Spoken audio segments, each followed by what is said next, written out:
you just only want the white flower. That's then when we get home. Here, I'll pick one. Oh, beautiful! It's just like a wedding flower. This is the flower that you want. You only want the white ones, where you can put it inside a paper bag and let it dry it up. And so then basically, just pick these flowers off, and that kind of, you can see that kind of moist. You pick off those flowers, and as they dry, the flavor, the scent will get stronger and stronger. These things grow wild here in Louisiana. So she's gonna be, look at that. it's beautiful. That's like throwing a bouquet? Yeah. Alright. Should I have this on my wedding? So let's get enough of those so we can have enough for the season.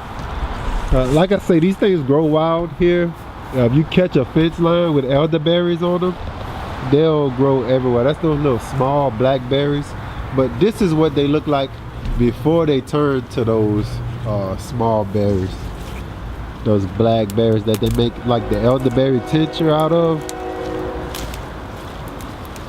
Trust me, the flowers taste better than the elderberries themselves. They are kind of a little tart. And well, one time we had went to the store to see how much the elderberry tea cost. Like they had the one per pound is like $10 per pound. Yeah. Like, wow. For something that's growing outside your house, that's growing just in fields, and they're really, really easy to harvest, as you're seeing.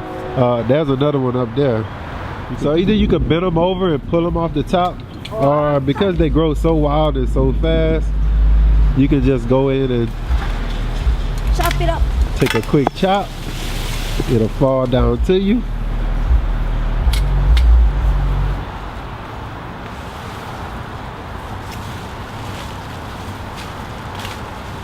Wow. Let's take a picture right there. Let's stop and pause right there and let Beverly take a little picture for the thumbnail. What'd you say? Cool.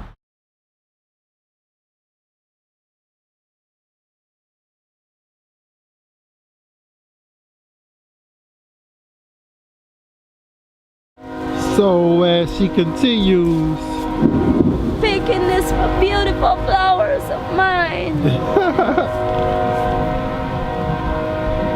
We'll go ahead on and speed up this thing. Because it's been a rain, It's gonna rain on us, but she's boxing this up, and all we're gonna do is get home and get us a brown paper bag, take all those white flowers off, and in a few weeks we'll show you how it's gonna look, dried up and ready for a little tea. So y'all stay tuned for that episode. That'll be part 2 of making elderberry tea. Peace. Peace. Grow, grow, grow.